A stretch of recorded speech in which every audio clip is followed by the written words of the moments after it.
because you are a brother, and therefore you're illegitimate. You're a legitimate king. You're not illegitimate. You are legitimate. And that was the Khalifa. The Gemara even tells us that because of that, Nischayvu Shaneim Shal Yisrael Kloya. We learned that Tosfos argues with Rashi.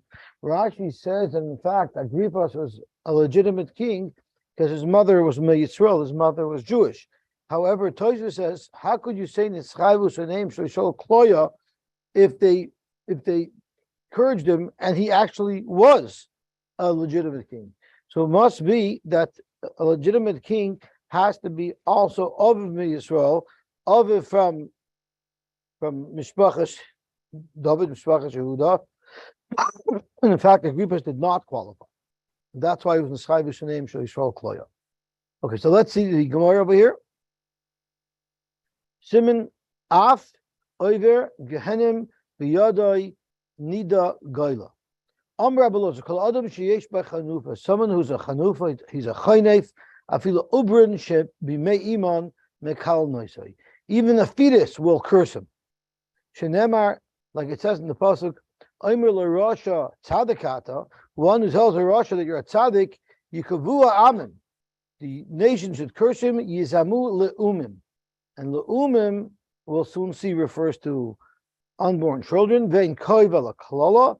Shenemer leikava kel by Bilam, it says the ein la'oim ela ubrin shenemar la'oim la'oim yamatz, which is what Shem told Rivka.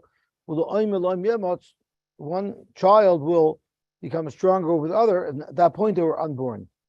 V'amar Belazar kol adam sheyesh by chanufa. Anybody who has, so we already did after we read at Uber.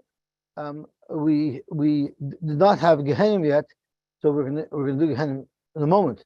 So now we did Gehenim. It says in the pasuk, if someone says Ras Toiv and Toiv is Ra, meaning he does Chanufa, what does it say in the pasuk later? Like if fire eats up straw, and it's going to burn up and make into, it'll consume and dissolve the stalks. So once again, it's like Neufel Begehenim, because it's going to burn up. From our Blazer, so now we learn the Simon of Yadai. You'll eventually fall into the hands of the person that you thought you would make Hanifa, he'll spare you, you're going to end up falling into his hands. And even if you don't fall in his hands, Neufel bi'ad banav, you'll fall into the hands of his children. And Neufel bi'ad banav, v'yoifel bi'ad ben b'nai, shenemar v'yomer yirmiyah l'chananya. What happened was, Chananya was a Navi Sheker.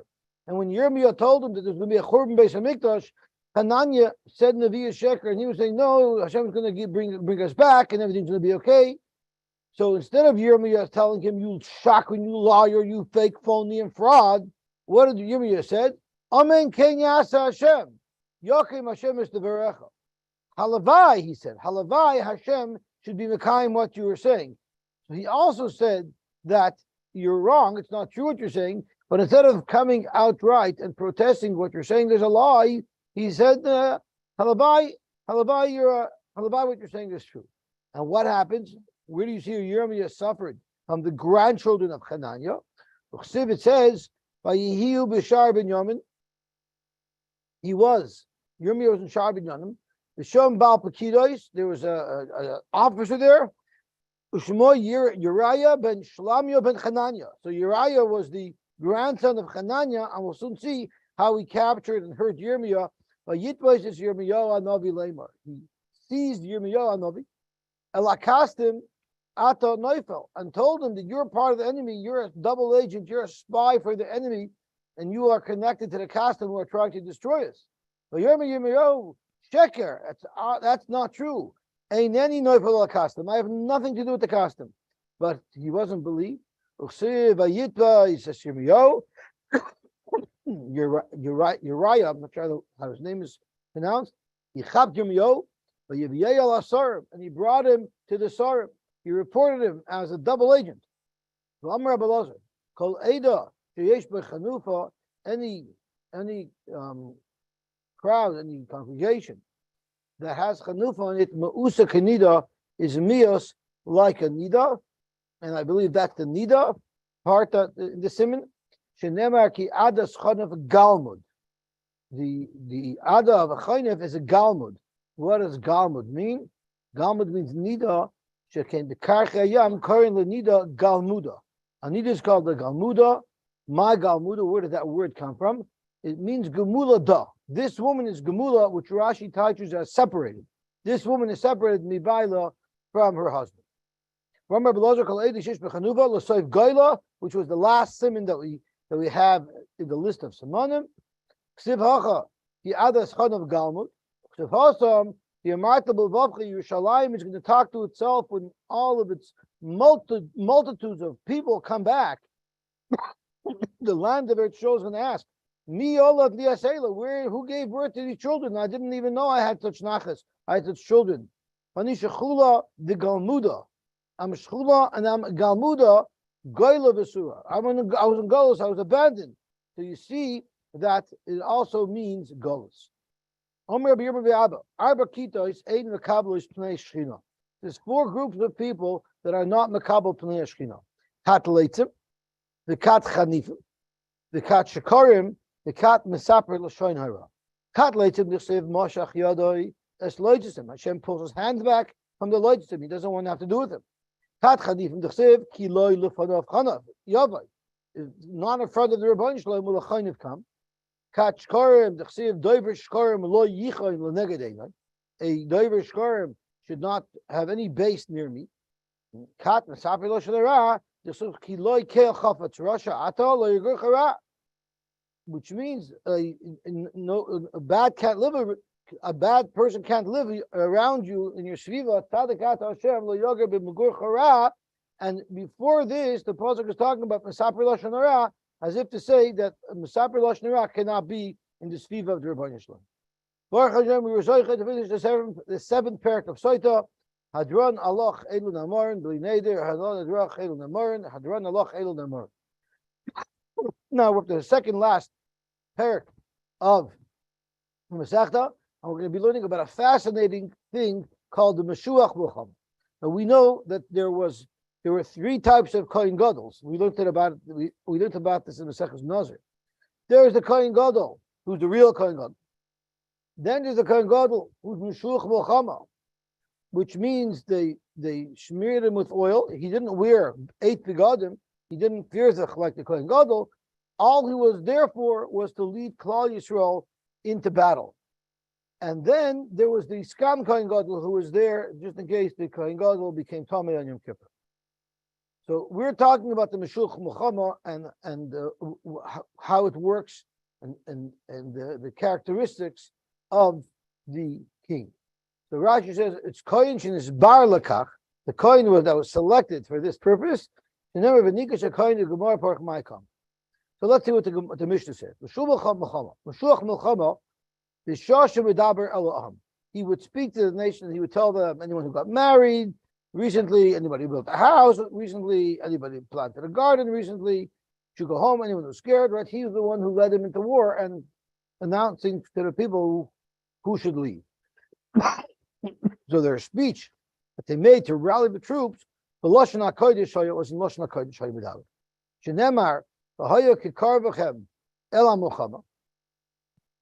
Klal will come to the Milchama, the Nigash HaKohen, and the Kohen will approach the nation, Zeh Kohen Meshuach Milchama. This is the Kohen Meshuach Milchama. V'diber ala'am b'lashon HaKodesh, and he'll speak to Klal in Lashon HaKodesh. The Mefarshim tell us, why does it have to be in Lashon HaKodesh? Why is it so important that he speak to them in Lashon HaKodesh? The answer is because Lashon HaKodesh is a language of Kedusha. There's actually no word in Lashon HaKodesh that describes the Aver which someone does nus. The Makam Erba has actually no word in the Hebrew language to discuss it. So it's a language of Kedusha. And we're telling the people, you're going out of war. When you go to war, you're going to be faced with many, many nisyonis. As we know, there's the nisyon of the Eishes Yipastoyar. So they're telling the troops, Dafka Lashon HaKodesh, you should know that it's only through Kedusha that we have a chance of triumphing over our enemy. Vayomer Aleim, Shema Yisrael. And the Mishloach told them, Aloivechem, you're going to Muhammad Aloivechem, V'loy Alachechem. You're not here going to war with your brother. This is a very, very serious war, because if you fall captive to these people, they're not going to be nice to you as if you would have fallen into the hands of someone in Klal Yisrael. Lo Yehuda al Shimon, v'lo Shimon al Binyamin. It's not like when Yehuda fought the war with Shimon or with Shimon and Binyamin. Shem tiplu b'yadim yirachmu aleichem. If you fell into their hands, even though you're the enemy, nevertheless they would have rachmanis on you. Where do you see that in this type of civil war they had rachmanis? Kama shenemar v'yukumu hanoshim asher nikfu b'shemais. The people that were listed earlier in the Novi, they captured from Beis Yehuda, because there was a civil war in Beis Yehuda against Ephraim, and they captured Beis Yehuda. V'yichziku b'shivya b'chol marumeim hilbishu. They took their captives, and any captive that didn't have clothing were torn. They had the Red Cross making sure that they're going to take good care of them. Hilbishu min hashalo, they gave him to be dressed. V'yalbishum, they gave him clothing. V'yanilum, they gave him shoes. V'yachilum, they gave him to eat. V'yashkum, they gave him to drink. V'yatzkum, they even smeared them. They gave him moisturizing cream. V'yinalim b'chamorim l'chol kosho. Anybody who was injured and couldn't walk, they provided chamorim for transportation. V'yaviyim yuricha ira tamorim etalachem, and they didn't keep them in captivity. Rather, they delivered them back to their camp, to the enemy camp, so that they can go home. These goyim, they're not going to treat you like that. You're going to fight with the enemies. They're not going to have rachmanis on you. So you got to make sure to follow the system precisely so that you'll be zoicha to Yeshua, to Netzachen, from the Rebbeinu Shalom. There are 4 nischoyes of don't fear that the Kohen Gadol said. One is al yerech levavchem, al tiru v'al tachbesu. And there's going to be 2 more. We're going to see in a minute. Al yerech levavchem. Actually, I'll look in the pasuk. The pasuk mentions them. The pasuk says, "V'yamar aleim Shema Yisrael atem krim mayim l'mechama alayveichem al yerech levavchem." That's the first lesson. Al tiru is 2. V'al tachbesu is 3. V'al tartu mipneim is 4. What are these 4 things referring to? Al yerech levavchem mipnei tzahala susim b'tichtuach harevos. What happens is the horses gallop and the swords clash against each other. That noise will put fear inside you. You hear the enemy coming. Don't be afraid. Al tiru mipnei hagofas trisim. They would smash their shields together against one another to make noise. Once again, that would scare the enemy. Kalgasim are zelmers, are soldiers. The noise made by the screaming of the soldiers, again, to instill fear in you. Al tachbezu, mikoil karnois, from the horns that they're going to blow, and al tartu, mipnekoil tzvachos, from the shouts. So all the noise that are going to scare you, don't be afraid of those. Why shouldn't you be afraid? Well, if anything, you should be afraid. You're dealing with a ruthless enemy that can destroy you. So why should you not be afraid? Hashem Elokeichem, hahoylech imachem. Hashem is with you, and He can take care of them. Hein boyin b'nitzchayne shel basav Edom. They're coming with the triumph of basav Edom. Va'atem boyin b'nitzchayne shel makayim. But you're coming with the koyach of the Rebbeinu Shalom. Plishtim bo b'nitzchayne shel Goliath. The Plishtim came with the triumph of the great, powerful giant Goliath. Mahaya Soifai, what was the end of this big Goliath? The Soif Nafal Bechar, if he fell by the sword. The Naflu Imoy, and the whole nation that was with Goliath, the Palestinians, fell with him. B'nei Ammon, Bo b'nei Tchoina Shel Shoibach. There was a battle that Ammon came to fight with Klal Yisrael, and they also had a big, powerful general, and his name was Shoibach. Maha Yisrael, what happened to big Shoibach? Was if Novel B'char v'Naflu Ammon. The Atem and you, Klal Yisrael. Iatem came. Ki Hashem Elokeichem, Hahoylech imochem lilochem lochem.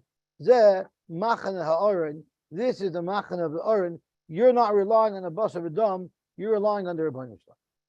Zog the head of the Gemara, Maika Amar. And Rashi teaches, what does Maika mean? Heichi Yalef Loshna Kodesh Meha. Where do you see in the Psukim that the instructions that the Kohen Meshuach Milchama gave were in Lashon HaKodesh? Zog the Gemara, Hachi Kamar. Shenemar Vidaber Elam. He's going to speak to the nation.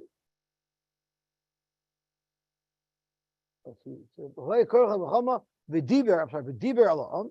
Well, Halon Oimer, and by Kabbalah Satorah it says Moshe Yidaber V'Elokim Yanenu B'Kol. Mal Alam Lashon HaKodesh. Just like Kabbalah Satorah was in Lashon HaKodesh, Afkan Lashon HaKodesh, so too the instruction of the Kohen is in Lashon HaKodesh. Tanur Abadam. Nigash HaKohen V'diber Elam. Yachal Kol Kohen Sheyitza. You might think it could be any Kohen. Any Kohen. It doesn't have to be a special Meshuach V'Chama. Tamaloimer V'diber HaShoitrim. Ma Shoitrim B'Memuna. Just like Shoitrim are appointed or designated, Av Kohen, so too the Kohen is also B'Memuna, he's designated. He's designated. Take the more of Ema Kohen Gadol. The Kohen Gadol is also designated. Maybe it's a Kohen Gadol who said there's a special new level of Kohen called Meshuach Mochama. The Gemara, Dum Yud Shoiter. It says we're comparing the function of the Kohen to the function of the Shoiter. And it says V'divra Shoitrim Eloam Leimor Miaish Asher Bana B'Yischodesh. So the Shoitrim were also speaking. So we're comparing the function of the Kohen to the function of the Shoitrim. Ma Shoiter Sheish Mamun Al Gabo. A Shoiter is not the boss. He's carrying out the commandment of the Shoifei, of the judge. So the Shoiter is subordinate to the person superior to him, which is the Shoifei. Av Kohen, so too, we need a Kohen Sheish Mamun Al Gabo. And the Kohen Gadol is the top of the food chain. I'm sorry? No, but it has to be someone who's Mamunah. Right? We learned just like a Shoiter has to be Mamunah, so too this guy has to be Mamunah, yet he cannot be at the top of the food chain. Kohen Gadol is not either at the top of the food chain. Kohen Gadol Nami Ha'ika Melech Al Gabov. Right? We learned that the Kohen Gadol is a step under the king, right? He's the one who gives the Sefer Torah to the king by Hakel. We mean in his duties there has to be a superior to him. So a Kohen Gadol in his duties there is no one superior to him. But the Kohen Meshuach would be underneath the Kohen Gadol.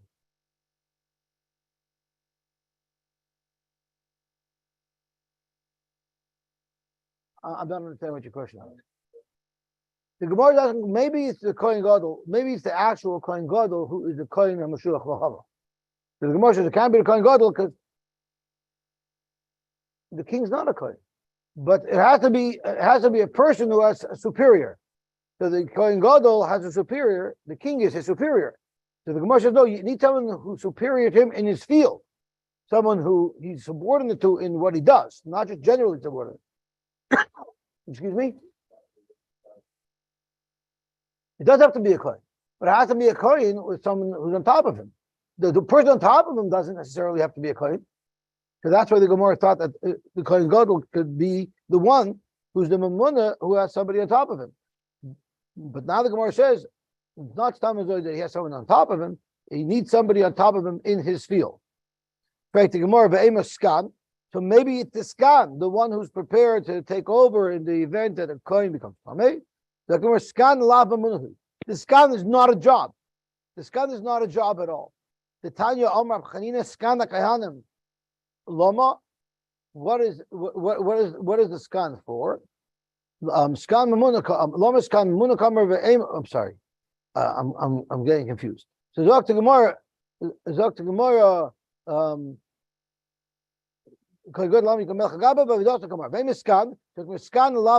skan doesn't really have a job because until he takes over, he's a nobody. The Tanya we learned, Omar Abchanina, skan lakehanim. Oh, Omar Abchanina skan lakehanim. Thank you very much. Omar Abchanina skan lakehanim, and he should know he was skan lakehanim, right? Skan lama skan mamuna. Why is the skan mamuna? Thank you. Shem iru by psul b'kohen gadol. Then nichnas mishamish tachtav. But until that point, the skan is not nobody at all. A lot of Torah that's just running late. I'm going to rush through the Gemara because there's so much interesting things to say about what we've learned so far, about exactly what the function of the Kohen Meshuach, how he becomes Meshuach, what happens if you no longer have Shemin HaMishcha. Does the Kohen Meshuach Muhammad just is he just the chaplain, or does he actually go and lead them into battle? There's a lot of questions about the Kohen Meshuach Muhammad. Shema Yisrael. Ma'ishna Shema Yisrael. V'oza b'Shema Yisrael. The way Rashi learns is Lama Mascha b'Lashon Hazeh. Why do we start using Shema Yisrael? Amr Rabbi Yochanan, Mishum Reb Shimon ben Yochai, Amr Lama Kadosh Baruch Hu Yisrael, Afidu Loi Kiyamten, Ela Kriyish Mashachris V'Arvis. Even if the only mitzvah you were Makayim was Kriyish Mashachris V'Arvis, still Atem Nimtzar B'Yodem. That'll be enough to protect you that you will not be Nimtzar in their hands. So don't be worried. HaKadosh Baruch Hu is going to save you even if you just say Kriyish Mashachris V'Arvis. Al Yerech Levavchem. Don't be afraid. Your heart shouldn't go soft. Al Tiru. Taner Rabbanan. Pamayim Medaber Imam. There was 2 times where the Kohen gave him a pep talk. Achas Besaper, one right at the border as they're leaving their country. And the second time, the Achas B'Mokama, and the second time was right when they're about to go into actual active combat. The Saper Ma'oim, what did they say in the Saper? Zog to Gemara, Shimu Divrei Marchem Melchama. Listen to the Marchem Melchama. What that means is Miroyu Lachs or Miroyu Leilach. That's when they go through the list of people who should not engage in war. That like someone just got married, someone just built a house. So the Chizru b'Mechama and go back. Those who should be going back should go back. That's what was told to them by the Saper. By the time they're actually at the battlefield, they're not talking anymore. Who should go back? All the people who are there are moving forward, and therefore b'Mechama Ma'u Omer. What about by the Mechama itself? There he says Al Yerech Levavchem, Al Tiru, Al Tachbazu, Al Tartzu, Kineged Arbad Dvarim that we learned earlier. Shav the Gechavim Oisim Magifim. They smash their shields to make noise. Marian. They blow tzavachim. They scream. Veroimson, and I believe Reimson is the sound of the horses. Veroimson b'tzahalus huseim larusam. They make the noise. Rashi speaks out, but we learned earlier they also bang their swords together, and there's the noise of the running of the soldiers. That's not what they do to instill fear. That's part of the milchama. Those aren't done specifically to scare. They're just a byproduct sound of the typical war.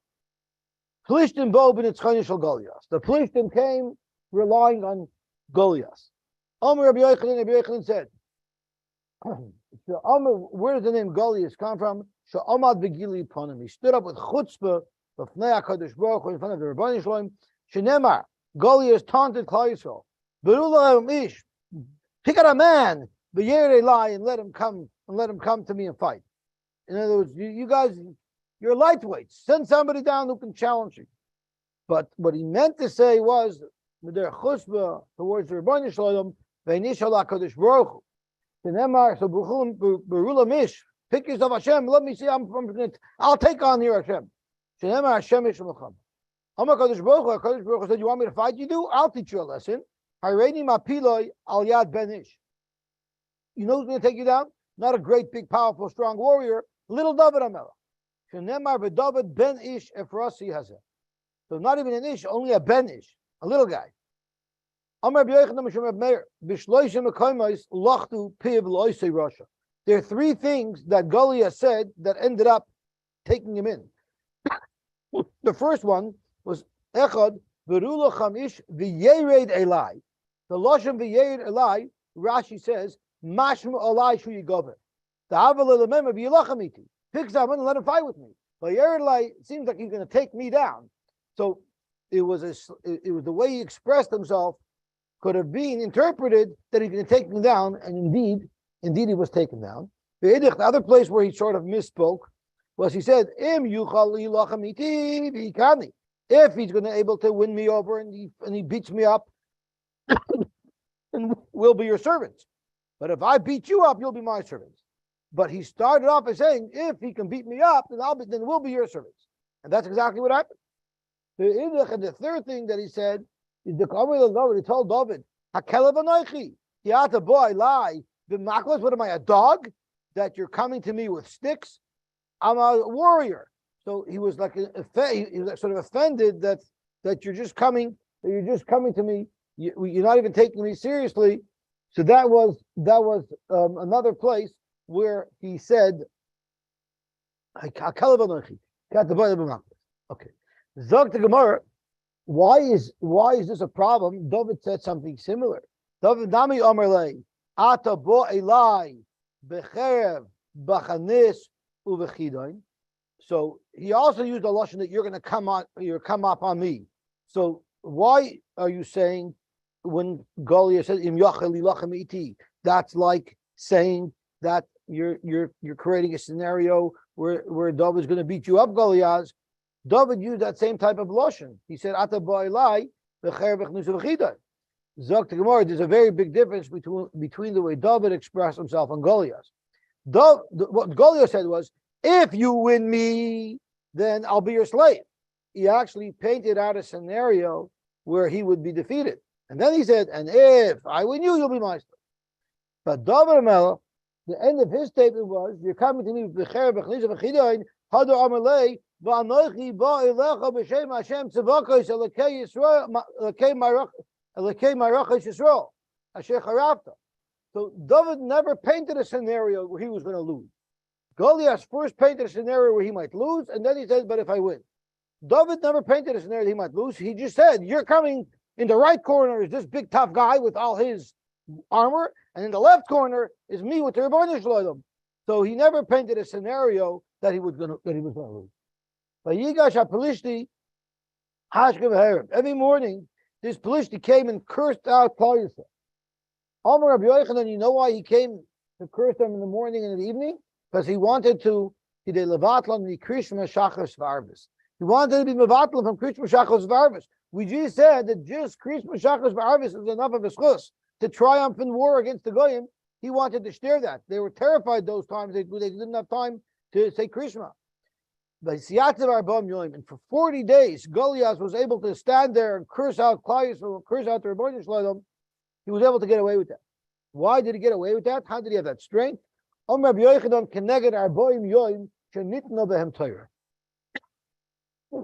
does this mean? Rashi says, because Moshe Rabbeinu was up there for 40 days and 40 nights, that's why he had koyach. Now the question is, did Klal Yisrael do anything wrong? Or what did they do wrong? That's how long it took to get the Torah, 40 days and 40 nights. So the Mashal has a couple of different shotas. One of the things that he says is that it's Zelu Umazeh. The Kedusha is always neutralized by the Tumah. So if he balter 40 days of Kedusha, Zelu Umazeh, Kadosh Baruch Hu empowered Goliath for 40 days. But the Mashal brings out another shot that it's not referring to the first 40 days. It's referring to the second 40 days after the Luchos broke. That was because of Chet of Klal Yisrael. And Tosfos says that it was because of the steps that, let me just see where it is. So it's not here. Where does Tosfos say it? Where do we see it? There's another shot that I saw somewhere. Here it is.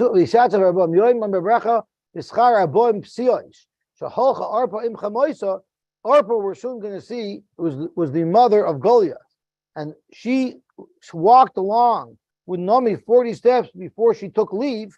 In the schluss of those 40 steps that she took, Nitla Lebnar Bam Yoim, so Goliath got 40 days to stand powerful, connected Klal Yisrael. Okay, Dr. Gemara weiter. This person came out of Machnos Plishtim. My Beinayim. What does Beinayim mean?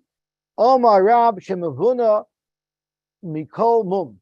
He was perfect. He was a perfect, powerful man. He didn't have any mum. He was perfect. Mikol Mum Rashis Mensukan Umanukan Mikol Mum Shakir. Goliath was the perfect human being physically.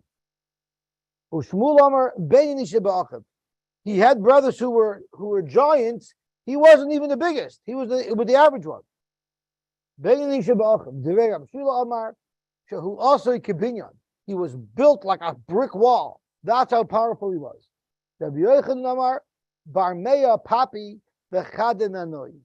Rashi says what it means is Arpa, many people, 100 people. Many men were boiled Arpa that night, and she became pregnant from one of them. But one of these men was the father of Goliath, and we don't even know. So Meya Papi, she had 100 papas, but the Chad and Anoi, only one was the father. Toys says a very mechudish tegezach that she actually became pregnant from multiple people. That a person sha'ishim is haberes and chayzeres is haberes. Toys says it was possible.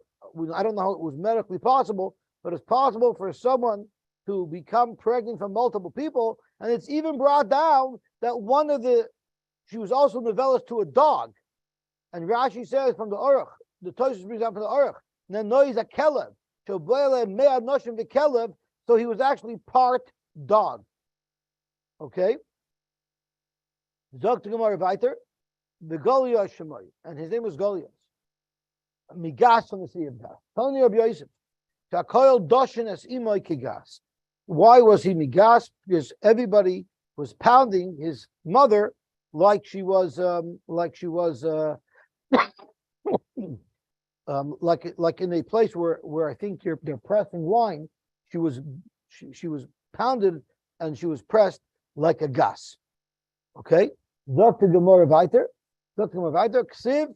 It says, let's see the lashon pasuk. Umedaber imam v'neisha b'naim oila Goliath aplishti shemay migas mimarchois plishtim, but we read it mimaris plishtim. It's written mimaris plishtim, but the decree is mimarchois. So maris v'krein marchois. The ksiv is maris without the chaf, but we read it marchois. Tanya of Yosef shakol heru be'imoy. Many people made hara were boiled. The mother of Goliath. Ksiv harafa. Uksiv Arpa. There's a pasuk that refers to the Yishbi b'noiv asher bilide harafa, and we know it discusses Arpa, the woman who left Nami, Rabbi Shmuel, and we learned that it was the same person. And Rabbi and Shmuel discuss Chadam harafa Shmuel. That was really her name. Arpa. Why was she called Arpa? Takol Arpa noisa me'achareh. Everyone did beer with her from behind. I'm not sure if that means bia shaloi kadakar, or if it just means it was bia, but they were boiler from behind. The chadamar arpa shema, really her name was Arpa. V'lama nikra shema harafa shakal doishin isa karifais. Once again, everyone pounded her like harifais, which is chit and ksushin, like crushed wheat. The chenu emar vatika chayisha vatifrais hamasach al pnei be'er. She covered over the well. Vatishta chala harifais, and she put this wheat on top of the shmata. So we're just trying to illustrate that harifais are shvacha wheat. We buy them in the hacha, or we can learn it from a different place that it means shvacha wheat. And technish is a abel b'michtish. The soich harifais ba'ali. No matter how much you pound the shoita, the abel, the person who does bad things, even if you pound them with ali, which is a grinder, no matter what, it won't help. But you see again, harifais are crushed wheat. There's our boss, Ela, Yildul Harafa, Begas, these are the four children who were born to Taraf and Gas, Yiplu David, they fell into the hands of David, ubiyad avadav, into the hands of the Avdei David. Maninu, who are these four children? Amrachista Saf Umadoin Golias v'Yishbi. B'noi v'noi v'yiplu biyad David ubiyad avadav. Tichsiv. It says v'Taishek Orpa lechamoisa. We're getting close to Shavuos. Orpa kissed and took leave of her mother-in-law. But Rus Dovkaba, but Rus remained with her mother-in-law. Omer Rabbi Yitzchak Omer Kadosh Baruch Hu. Yavoyu b'nei Anashuka. The children of the Neshuka of Orpa who abandoned Nami, the Yiplu b'yad b'nei Adavuka, and they should fall in the hands of the woman Rus who stayed with Nami. And the whole Shiloh, what did Orpa do wrong? What did she do wrong? A guy doesn't have to become a ger. It says it's not fair. If a guy doesn't want to become a ger, that's also a discussion. It's just very late now. Dorish Rava, Bischar Arba Demoy Shairida Arpa al Chamoisa. Arpa spilled 4 tears when she left her mother-in-law. In the discuss of those 4 tears, Zachsa v'Yosy Mimena Arba Giborim. She was zeicher that these 4 strong men came out of her. Shenema v'Tisena Koilun v'Tafkena Oy. She cried and cried again. Each time she cried, a tear comes out of each eye. And the second time it comes out again from each eye, so 2 + 2 is 4. It says Ksiv Chetz Chanisai, and we careen on Eitz Chanisai. We're talking about his sword, his spear, with either Eitz or Chetz. Amar Belezer. What it means is Adayin la higianu lachatei shvacha teloisai rasha. All of the shvach, when the Navi describes how powerful Goliath was, it didn't even scratch the surface. It didn't even discuss half of the greatness of Goliath. Why didn't it say all of the greatness of Goliath? You're not allowed to talk about the Shvach HaRishoyim. So frankly, more about the Liftach Beklal. So why Beklal did the Navi mention the power and the greatness of Goliath? Only to show that this powerful guy, he was taken down and triumphed by David. So we're trying to show the godless of the nace that happened to David HaMelech. So we'll stop here and we'll maybe be mamshech tomorrow. So there's such beautiful story on here. I'll see how tomorrow goes. If I could follow up and share some of the beautiful things on this sugya.